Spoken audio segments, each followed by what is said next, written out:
Em 793 d.C., um grupo de saqueadores vindos da Noruega enfrentaram as incertezas de um mar desconhecido em busca de um prêmio prometido pelos deuses. Estes bravos guerreiros da Escandinávia há muito ouviam falar das ricas terras das Ilhas do Oeste e resolveram se arriscar em busca de ouro e glória. Ao largo da costa da Nortúmbria, eles se depararam com a Santa Ilha, onde se localizava o mosteiro de Lindisfarne. Os pobres monges não faziam ideia do perigo que se aproximava. Os vikings invadiram o mosteiro e massacraram os clérigos, que indefesos testemunharam um ataque sem precedente nas Ilhas Britânicas. Ninguém nunca havia ousado atacar um lugar tão sagrado naquelas terras. Os invasores saquearam todos os valores existentes no mosteiro e escravizaram alguns dos poucos sobreviventes. A notícia do assalto ao mosteiro de Lindisfarne rapidamente se espalhou pela Europa, e o temor de serem invadidos pelos pagãos vindos do norte tomou conta das nações cristãs europeias. E assim, teve início o período conhecido como a Era Viking. Após retornarem para casa, os guerreiros das hostes vikings eram saudados como verdadeiros heróis. Eles traziam consigo riquezas nunca antes vistas naquelas terras. Joias, metais preciosos, especiarias e escravos estavam entre as mercadorias trazidas como espólios das invasões. Tais empreitadas se mostravam extremamente lucrativas. Atiçados pela ganância e pelo desejo de alcançar a fama obtida pelos primeiros exploradores, o número de barcos e guerreiros que partiam em direção às Ilhas Britânicas cresceu assombrosamente. Em todos os verões, os homens do norte desembarcavam em terras cristãs. O caos e o terror gerado por esses homens faziam os habitantes da Bretanha crerem que o juízo final se aproximava e que os nortenhos eram enviados do demônio. E em quase todas as suas orações, eles clamavam para que Deus os protegesse dos terríveis homens do norte. Mas estes homens não temiam um Deus cristão, pois possuíam seus próprios deuses, divindades guerreiras que favoreciam aqueles que mostravam coragem frente ao perigo e não temiam a morte em um campo de batalha. Os devotos desses deuses bélicos desejavam, acima de tudo, conquistar seu lugar ao lado de Odin no glorioso Salão do Valhalla. Contudo, a maior parte dos nórdicos não eram vikings, e por isso não participavam das expedições. Estes eram, em sua maioria, agricultores, comerciantes e artesãos. Apesar da brutalidade de seus guerreiros, a população em geral era pacífica e apreciadora das artes, e por isso os povos escandinavos possuíam uma cultura muito rica. Sua religião não glorificava apenas os deuses guerreiros. Os deuses agrícolas e da fertilidade também estavam entre os mais cultuados, e a busca da elevação espiritual estava entre os objetivos daqueles que cultuavam os deuses nórdicos. Mas a prosperidade de povos como o norueguês era limitada pela geografia do lugar onde viviam. Apesar de possuir cenários belíssimos, a Noruega possuía poucas terras propícias para a agricultura, seja pela baixa produtividade do solo, pelos longos invernos ou por as terras estarem geograficamente isoladas.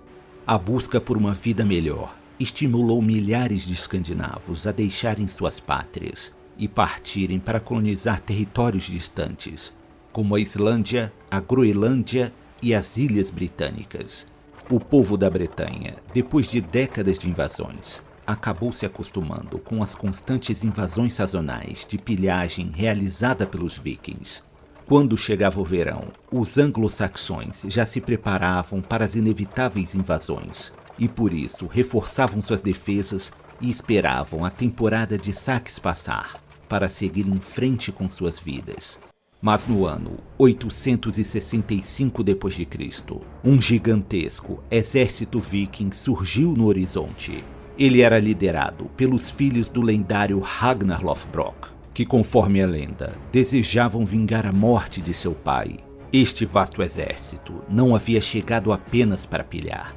Desta vez, seu objetivo era conquistar.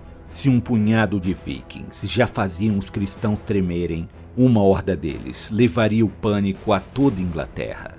Naquele período, ainda não existia um reino unificado da Inglaterra.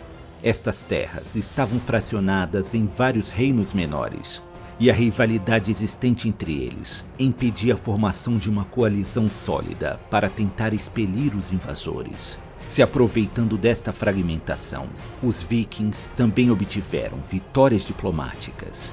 Eles subjugavam nobres anglos, sem a necessidade de derramamento de sangue. Estes deveriam lhe pagar tributos e fornecer soldados para fortalecer o grande exército pagão. Sem alternativa, a não ser a extinção, muitos foram aqueles que se ajoelharam perante os vikings.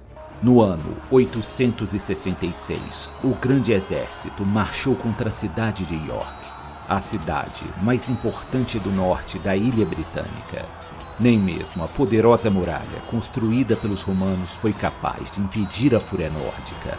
Se aproveitando de um feriado cristão, os vikings surpreenderam os habitantes da cidade com um ataque surpresa. Após a queda de York, não demorou muito para os vikings conquistarem todo o reino da Nortúmbria. Após fincarem firmemente seus pés na Inglaterra, os vikings passaram a marchar pela ilha expandindo seus domínios e extorquindo recursos de nobres que preferiam pagar um suborno a ter que enfrentá-los. Mesmo tendo um exército temível, este não era suficientemente grande para controlar todas as regiões conquistadas. Por isso, eles passaram a coroar nativos como reis fantoches, para que eles governassem estes domínios, mas pagassem pesados tributos aos vikings. Com o passar dos anos, mais e mais guerreiros e colonos vindos da Escandinávia chegavam à Inglaterra. Os povos do norte haviam dominado 2/3 da Inglaterra, e tudo indicava que eles haviam chegado para ficar. A queda do restante dos reinos da Inglaterra era questão de tempo. Mas no sul da Inglaterra existia um reino que resistia bravamente aos invasores vikings.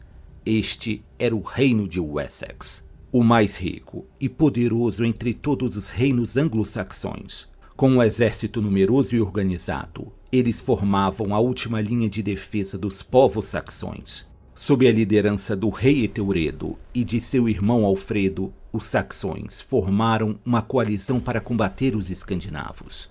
Grandes batalhas se seguiram, e os vikings finalmente se depararam com uma resistência formidável. Ambos os lados sofreram pesadas baixas. Os saxões obtiveram algumas vitórias heróicas e derrotas terríveis, mas em nenhum momento amoleceram perante a grande ameaça viking. Os inúmeros combates desgastaram ambos os lados, e por isso uma trégua foi selada, sob a condição de que um tributo fosse pago aos nobres vikings.